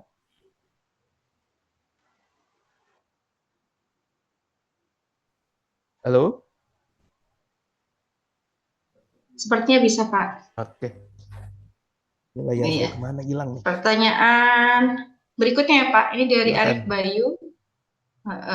Apakah penggunaannya harus lewat webodo.com atau masing-masing user bisa install aplikasinya? App-nya apakah via Windows atau PC? Atau juga bisa via mobil? Jadi gimana nih, Pak? Aplikasi Odo-nya ini, jadi tergantung kebutuhan, tergantung dari budget. Jika kita nggak mau ribet, budget terbatas, misalkan pilihan pertama kalau misalnya kita pengen yang full gratis dan untuk kebutuhan sendiri yang tidak contoh misalnya untuk belajar ya, rekan-rekan bisa tinggal download tuh yang pilihan downloadnya yang untuk installer jika menggunakan Windows, ya, pilihan yang Windows itu nanti tinggal install, ikutin petunjuknya, tinggal next, selesai, udah tinggal login sesuai dengan user yang di setup, udah tuh bisa pakai jadi seperti sama persis seperti yang sekarang saya pergunakan seperti ini gitu kan. Nah, kemudian kalau yang odo.com ini misalkan pilihannya untuk kondisi seperti apa? Ini kondisi ketika rekan-rekan malas setting atau sering berpindah perangkat nih, jadi jarang bawa laptop kayak gitu. Jadi pengen nanti pada saat kerja di tempat lain tinggal buka laptop, tinggal akses. Nah, itu pilihan yang bisa dipilih menjadi pilihannya itu ada yang menggunakan odo.com ini. Nah, tapi ternyata di kemudian hari bahwa modul-modul yang ada di sini kurang dan memang bahwa si odo.com ini tidak menyediakan fitur untuk menambahkan custom modul, maka kita larinya adalah menggunakan Odo yang terinstal di server sendiri. Jadi self hosting nih.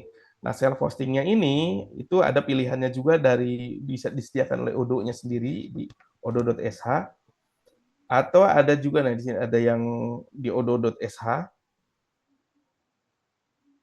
dan juga ada yang bisa kita install di server cloud pilihan kita sendiri. Contoh misalnya bisa di AWS atau di Google Cloud Platform gitu kan, atau misalnya mau di DigitalOcean, yang penting skema yang VPS atau cloud hosting seperti itu sih. Nah, resikonya, nah di situ secara teknis untuk instalasi sendiri, terutama untuk instalasi di server, akan membutuhkan kemampuan tersendiri. Karena ini bisa dibilang ada pemahaman bahwa kita bisa menggunakan operating system Linux, kemudian kita bisa menginstalasi library yang dibutuhkannya, kemudian kita mengklon aplikasi Odoo-nya dan kemudian melakukan instalasinya serta konfigurasi awal kalau konfigurasi awal setup-nya itu memang cukup butuh kejelian, jadi memang bisa dibilang mungkin cukup rumit kalau untuk orang awam. Nah, itu kalau misalnya sudah selesai baru tuh kita bisa login ke aplikasinya. Nah, pilihan lain kalau yang misalnya kita memang development dan memang ingin coba-coba gitu kan, apa bedanya sih yang versi 17 dengan 18? Nah, bisa seperti saya menggunakan Odoo, jadi hanya tinggal membuat Docker Compose, kita run menggunakan terminal. Nantinya di sana kita tinggal bikin Docker Compose-nya, hanya script Dockernya saja, kemudian jadi nanti tinggal mendownload service yang dibutuhkannya saja, memanggil service yang dibutuhkan, nanti secara otomatis masuk ke Dockernya, dan di Docker ini nanti kan akan tampil nih service apa aja yang kita pakai. Contoh misalnya untuk Docker untuk kontainer Odoo 18 ini saya menggunakan service Odoo versi 18 dan service Postgre versi 15. Jadi ini berjalan secara berbarengan sehingga kita bisa menggunakan aplikasinya, ketika dijalankan kita udah tinggal mengakses aplikasinya seperti ini. Jadi di localhost 8069 ya. Kemudian untuk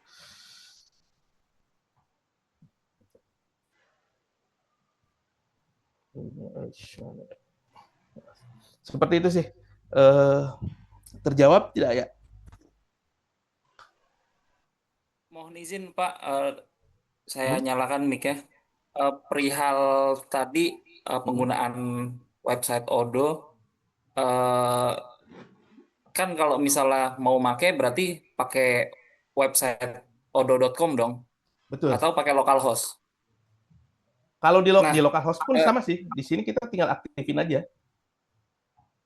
Oh, sebentar. Berarti datanya kalau localhost apa terintegrasi antar divisi? Nantinya terintegrasi. Pokoknya di sini Gitu. Odoo itu kan multi company juga. Kalau kita punya banyak perusahaan, yang satu misalnya menangani penjualan beras, misalnya yang satu misalnya menjual catering, yang satu lagi misalnya produksi, misalnya antar jemput karyawan. Nah, itu bisa kita kontrol dalam satu aplikasi Odoo ini.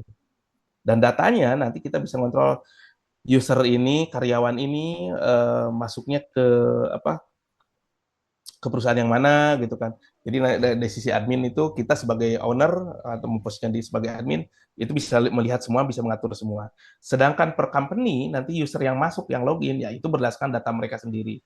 Kalau si misalkan direkturnya atau manajernya PT A yang punya kita di perusahaan A, maka dia hanya bisa masuk dan melihat data PT A. Seperti itu.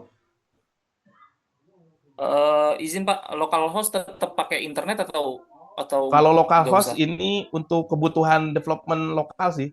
Jadi memang tidak untuk dipublikasikan dan tidak bisa terintegrasi ke internet gitu kan. Kalau yang localhost Ya, ini. itu dia Pak. Ya, sedengar saya dari awal Bapak presentasi, Odoo ini dipresentasikan sebagai yang fleksibel dan murah, tapi saya nggak mendengar Odoo ini aman, datanya aman, bahkan untuk perusahaan-perusahaan yang baru memulai ERP. Nah, ini menarik nih. Skema keamanan ini tidak dinilai dari sisi Odoo-nya saja. Kita perlu perhatikan juga bahwa untuk mencapai titik aman secara standar, karena kita percayalah tidak ada 100% aplikasi atau sistem yang aman. Sehebat apapun itu tetap ada celah. Tapi intinya kita ada standarisasinya. Yang pertama harus kita pastikan adalah amannya itu adalah di servernya terlebih dahulu. Di mana kita mau menghosting aplikasi Odoo kita. Oke, misalkan kita katakan di AWS. AWS sudah memiliki standar keamanan sendiri yang harus kita patuhi. Oke, kita udah masuk skema, misalkan secara si servernya sudah aman, masuk ke skema Odoo-nya. Apakah Odoo sudah menerapkan skema keamanannya? Odoo sendiri punya standar keamanannya yang jika kita patuhi, maka aplikasi aman. Jadi kenapa Odoo selalu ada versioning, ada peningkatan versi? Karena ke setiap secara community, apalagi secara open source, ketika ditemukan ada celah yang dianggap tidak aman, maka akan dilakukan pembaharuan terhadap celah tersebut. Itu kelebihan dari sisi open source. Kedua, amannya seperti apa sih? Selain dari skema teknis instalasinya, yang perlu dipastikan aman adalah konfigurasinya. Dari konfigurasi itu misalnya nama database, kemudian juga untuk Odoo ini kan kita ada yang namanya master data, password untuk master database. Kemudian juga untuk username, untuk user, nama pengguna, nama passwordnya harus memenuhi standar aman. Kalau misalnya saya berikan contoh tadi 1234 itu kan bukan bukan apa ya, bukan pendekatan yang aman, itu hanya sebatas contoh saja gitu. Kalau misalnya di lokal untuk memudahkan mengingat, maka kita menggunakan password yang sangat-sangat lemah dan tidak dianjurkan gitu. Tapi ketika misalnya kita mempublikasikannya untuk di server khusus gitu yang nantinya mungkin bisa diakses banyak orang dan kemungkinan bisa diintip orang, maka kita harus menerapkan skema keamanan mulai dari konfigurasinya sampai ke penamaan atau misalnya penggunaan keyword atau password untuk usernya.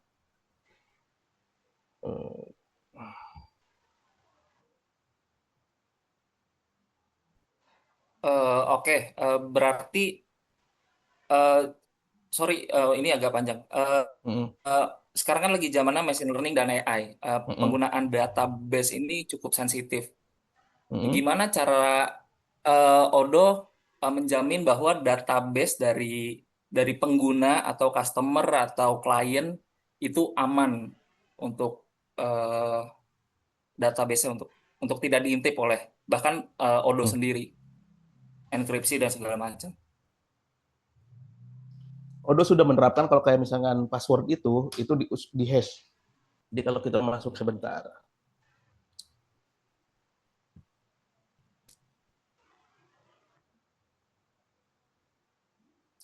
Ini apa sih?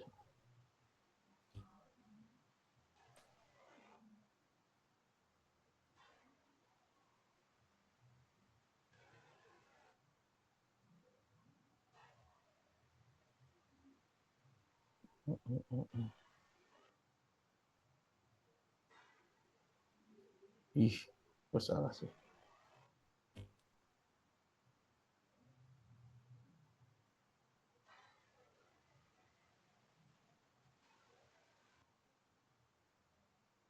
Itu nanti kalau bisa kita cek dari sisi ini apa ya? Odoo password 5432. Oke, kita cek untuk sebentar ya.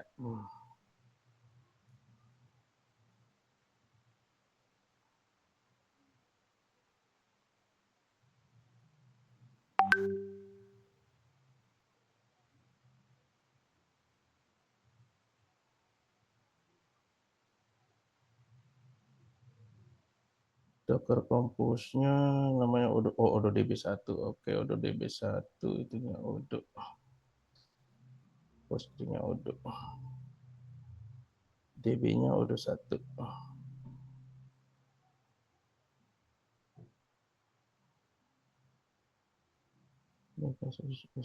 Passwordnya 1. Database-nya.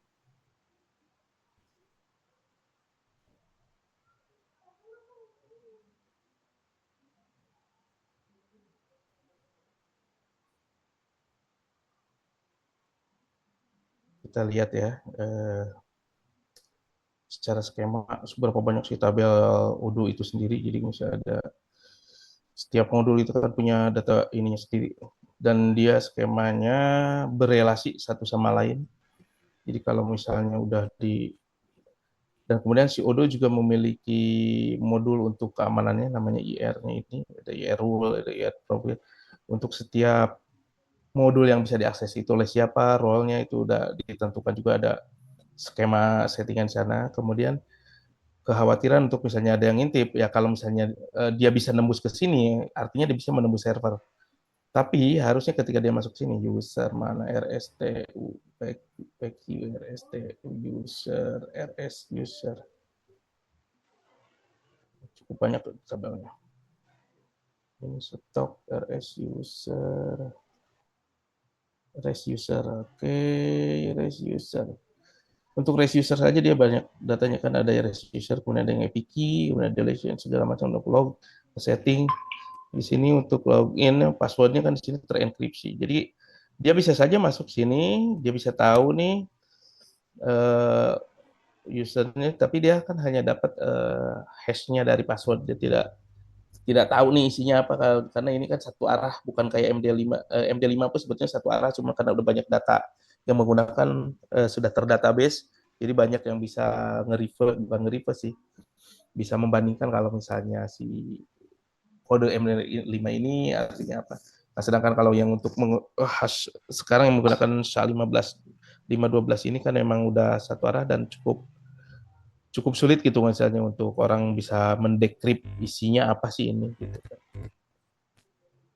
Jadi dia hanya bisa tahu masuk kalau misalnya user ini dia cuma lihat ada ID-nya, company ID, partner ID aktif, cuma lihat create date, kemudian juga loginnya, kemudian cuma lihat passwordnya segala macam di sini. Tapi dia tidak bisa mengetahui hal-hal lain selain itu. Bahkan untuk misalkan di sini untuk tahu email loginnya aja dia di sini kan tidak disematkan karena datanya terrelasi dan dia harus ngecek-ngecek lagi ke tempat yang lain. Jadi untuk bisa masuk, untuk bisa ngebaca ini pun tidak mudah gitu. Pada saat dia udah bisa masuk pun, ya dia harus orang yang memang paham struktur database Odoo gitu. Kalaupun udah tahu datanya, meskipun dia katakanlah misalnya pertas yang baik, tetap saja dia tidak bisa mendekrip dari data password yang ditemukan di sini. Kemudian untuk hal-hal lain juga di sini karena skemanya relasi, normalisasi juga. Jadi kalau contoh misalnya kalau ngomongin transaksi segala macam, maka dia kalau tidak paham strukturnya, maka dia akan sulit untuk melakukan editnya di sini karena pada saat melakukan edit satu database yang berelasi, ada ketergantungan foreign key, dia pasti akan ditolak, akan error gitu. Jadi seperti itu sih gambarannya. Ada lagi? Oke Pak, cukup. Terima kasih Pak. Oke, siap. Oke, karena keterbatasan waktu nih Pak. Oh, Satu siap, pertanyaan Ibu. lagi mungkin Satu ya. lagi ya. Siap. Satu pertanyaan lagi. Tadi ada beberapa mahasiswa yang bertanya, Pak, untuk teknis pengerjaan uji sertifikasinya seperti apa? Apakah online atau datang langsung? Pengerjaannya diberikan study case atau peserta membuat solusi dengan Odoo dengan permasalahan yang diberikan atau bagaimana? Terima kasih. Jadi, oke, sekalian mungkin disampaikan, tapi detailnya nanti mungkin saya buatkan selebarannya ya, Bu. Jadi. Oh iya Pak, boleh Pak. Jadi gambarnya seperti ini rekan-rekan. Jadi apa yang didapatkan, yang diperlihatkan sekarang, nanti rekan-rekan membuat, biasanya terakhir ngobrol dengan Pak Sri dan juga dengan Pak Andri, nanti kita rekan-rekan diminta untuk membuat satu presentasi, kalau kita file presentasi PPT-nya, PowerPoint atau apapun itu, yang kemudian direkam dijadikan video. Jadi hitungannya tugas kelompok, tapi nanti per peserta atau per rekan-rekan mahasiswa ini menguploadnya di YouTube dan disertai juga nanti dengan hashtag tertentu. Nah, konteksnya, topiknya adalah bahwa dengan gambaran sederhana ini, saya ingin rekan-rekan ini bereksplorasi, membayangkan bahwa memiliki satu bentuk bisnis, bentuk usaha yang usahakan tidak sama dengan kelompok yang lain, dan itu dipresentasikan gitu, dibuatkan dengan menggunakan Odoo tadi. Misal ketika rekan-rekan menggunakan Windows, tinggal pakai installernya, install beberapa modul yang dibutuhkan, nah, kemudian tinggal menggambarkan, membayangkannya, misalkan kalau skema bisnisnya adalah clothing, misalkan membuat sebuah clothingan kemudian dijual langsung, apakah punya toko atau secara online. Nah, itu nanti ada proses produksinya seperti apa, bahan yang dibutuhkan untuk membuat misalkan satu jenis produk kaos ini apa aja nih, kalau misalnya kemudian ada jaket apa, kalau topi apa gitu. Nah, gambaran seperti itu. Intinya tidak dibuat masih dalam konteks yang sederhana, tapi mewakili siklus ERP mulai dari depan sampai belakangnya. Nah, setelah selesai dibuat, nanti tinggal diserahkan linknya yang diupload di YouTube beserta file presentasinya, PPT-nya itu. Jadi nanti kita udah tinggal ngecek aja, ngelihat proses hasil presentasinya, aplikasi yang dibuatnya seperti apa, kan diperlihatkan nanti dalam video presentasinya. Nah, itu nanti jadi satu penilaian yang nanti nilainya digabungkan juga dengan saat uji kompetensinya. Nah, uji kompetensinya ini rencana di awal kan ada pertemuan offline, cuman berhubung rekan-rekan ada kesibukan lain terkait dengan jadwal serta kemudian ada beberapa bentrok jadwal juga dengan yang ujian TOEFL, maka nanti kita akan setup untuk membuat sebuah portal ujian di server kita nanti. Jadi rekan-rekan tanggal 15 sampai 17 itu akan punya akses untuk masuk ke portal yang nanti akan kita buat, yang di sana nanti tinggal melakukan ujian secara online. Seperti itu sih Bu nanti gambarannya Bu. Nah, untuk lengkapnya nanti kita buat selebarannya. Iya, baik Pak. Jadi nanti akan dibuatkan itu ya Pak ya, seperti ketentuan soalnya ya Pak. Betul, soal dan ketentuan tugas apa yang harus dikerjakan oleh mahasiswa agar lebih lebih jelas dan lebih rinci. Untuk deadline-nya, untuk deadline videonya tadi saya sudah dapat info Pak dari Pak Ajis. Deadline videonya itu diupload di paling akhir atau maksimal di tanggal 14 Juli. Jadi jatuhnya di hari Senin. Nah, lumayan tuh, singkat loh. Nah, tapi rekan-rekan harapannya setelah melihat video saya, apalagi nanti mungkin rekamannya pada saat udah di-share sama Ibu, itu kan bisa bisa dengan mudah lah bikin videonya nanti. Karena materinya juga nanti saya share juga ini materi presentasinya. Halo? Iya, halo. Ya. Ya, ini mahasiswa masih banyak bertanya nih Pak. Aduh, bikin videonya secara berkelompok, mendemokannya. Nanti akan ada selebarannya lebih jelas ya. Iya. Rekan-rekan mahasiswa nanti ada selebarannya atau ada informasinya akan dibagikan via grup. Lebih jelas yang pasti. Pertama, kalian harus buat tugas berbentuk presentasi, nanti harus publish di YouTube. Itu ada nilainya. Betul. Plus nanti mengerjakan ujian sertifikasinya. Ujian sertifikasinya dilakukan secara online mulai tanggal 15 sampai dengan 17. Jadi 15 sampai 17 itu bukan 3 hari ya. Kalian memilih di waktu mana yang kalian kapan? bisa. Cuma bisa sekali. Jadi 1 kali aja. Untuk ujian online-nya kalian hanya bisa pilih 1 kali saja ujiannya. Jadi bukannya 3 hari. Betul, tergantung ketersediaan waktunya. Jadi kan rekan-rekan mungkin, saya bisanya cuma di tanggal 15 ya. Monggo silakan nanti login, kerjakan ujian. Nah, udah besoknya kan nggak usah. Tapi ada yang baru bisa nanti tanggal 17, ya itu kan tinggal disesuaikan dengan jadwal. Kemarin seperti itu sih gambarannya, Bu. Iya, baik Pak. Nanti akan diinfokan kembali Pak ke mahasiswa. Jadi jelas ya rekan-rekan mahasiswa ya. Jadi ada 2 yang harus dikerjakan. Pertama, pembuatan tugas video, yaitu nanti harus diupload di YouTube paling lambat tanggal 14 Juli dan ujian online-nya tanggal 15 sampai dengan tanggal 17. Nanti pilih salah satu di tanggal tersebut ya. Nanti untuk info lebih jelas dan detailnya akan diberikan di grup di WhatsApp ya, di grup WhatsApp. Oke. Saya rasa cukup ya. Teman-teman, informasinya saya akan kasih sebelum saya kasih link absensi, kita foto dokumentasi dulu Pak. Silakan Ibu, silakan. Iya. Ayo teman-teman on cam. Saya akan ngambilnya ada 13 slide, banyak sekali ya. Silakan on cam teman-teman, kita mau ambil sesi untuk dokumentasinya. Mari. Silakan, ayo berikan senyum yang terbaik dari teman-teman. Saya kasih 1, 2, 3. Oke, sebentar masuk ke slide berikutnya. Saya copy dulu ya. Oke. Tolong di on cam ya, di slide kedua, ketiga, keempat. Tolong di on cam. Senyum 1, 2, 3. Oke, sebentar. Masuk slide ketiga. Tolong di on cam.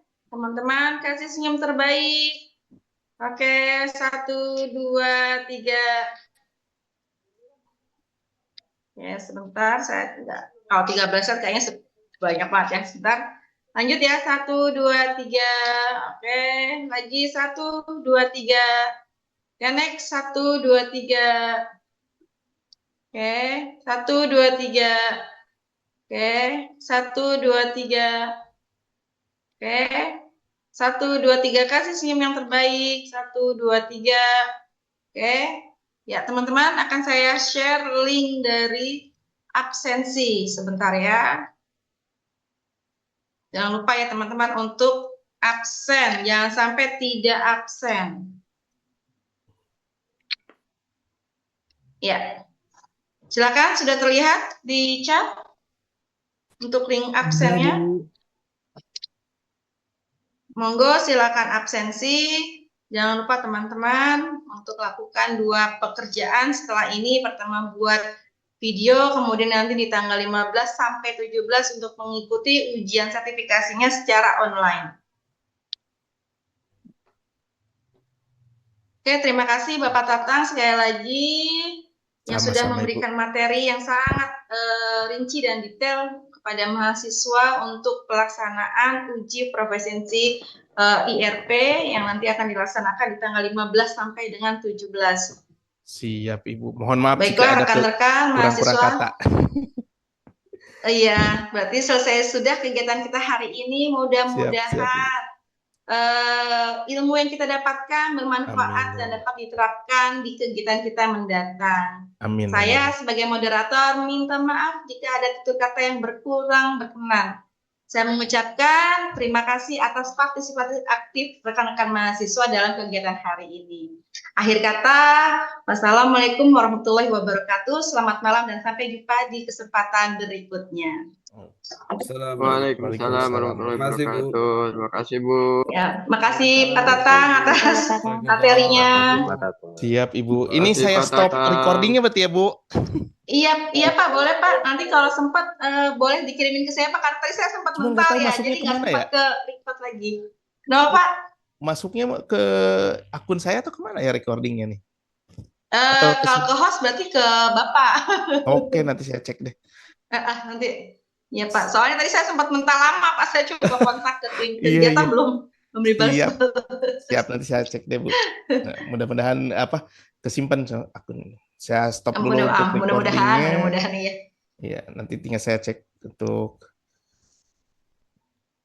recording stopped.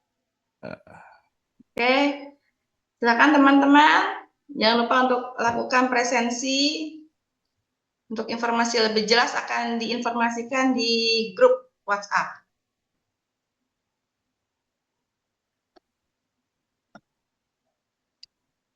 Ini sambil ngobrol-ngobrol Pak Tatang ya, boleh ya?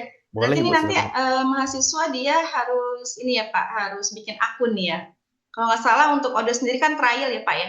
Iya, trial cuma kalau yang beberapa gratisan hari. Gitu. Kalau yang gratisan, kalau misalnya mau trial cuma beberapa hari ya? Iya, paling lama itu 2 minggu, 15 hari gitu. Kalau yang belum, yang masih baru pertama kali ya. Tapi kalau misalnya mau aman, kalau rekan-rekan memang pakainya misalnya laptop Windows, install aja yang instalasinya yang unduh. Cuman memang agak besar. Jadi kenapa saya tidak tampilkan simulasi instalasinya? Itu filenya cukup besar, sekitar 2 GB atau 3 GB itu. Jadi mungkin kalau mau ada satu teman mungkin yang punya internetnya cukup bagus, itu download nanti di-share aja secara offline gitu kan. Nah, pada saat instalasinya pilihannya yang lengkap dengan PostgreSQL-nya, jangan yang Odoo-nya saja. Nanti udah itu tinggal cuman ada form-form isian saja, tinggal next, udah selesai. Nanti udah tinggal ada pilihan database, terus kemudian udah tinggal login. Iya Pak. Ini untuk temanya bebas kan ya Pak, anak-anak ya? Bebas. Untuk yang tema di tugasnya bebas ya. Mungkin kalau saya misalkan punya bisnis apa nih, misalkan bisnis pemancingan, nah itu kan menarik tuh, tinggal dibikin apa aja sih yang dibutuhkan di skema pemancingan ini, apakah ada produksi, oh ternyata nggak ada nih, tapi pengadaan inventory-nya kan harus memastikan air bersih, harus memastikan bahwa misalnya ketersediaan ikan yang diminta nanti sama konsumen, ya.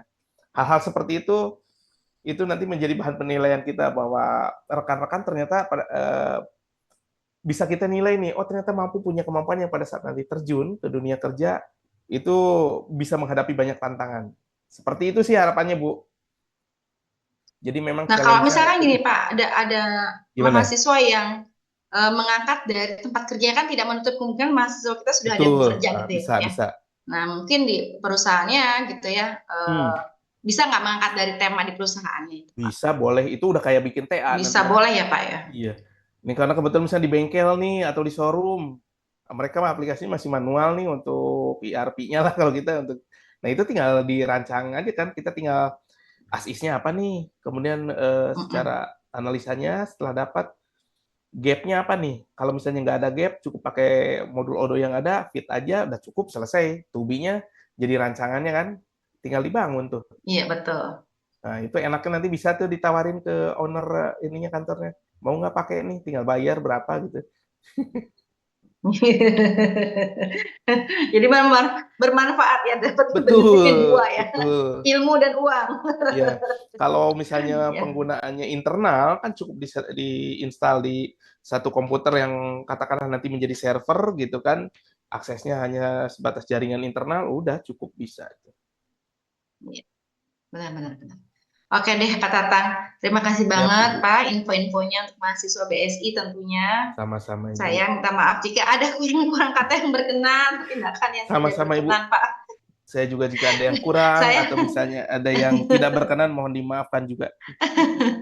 Iya Pak, saya izin undur diri Pak. Saya Siap. tunggu kalau misalkan nanti recordingnya sudah, mungkin japrian aja kali ya. Siap, nanti saya cek Bu.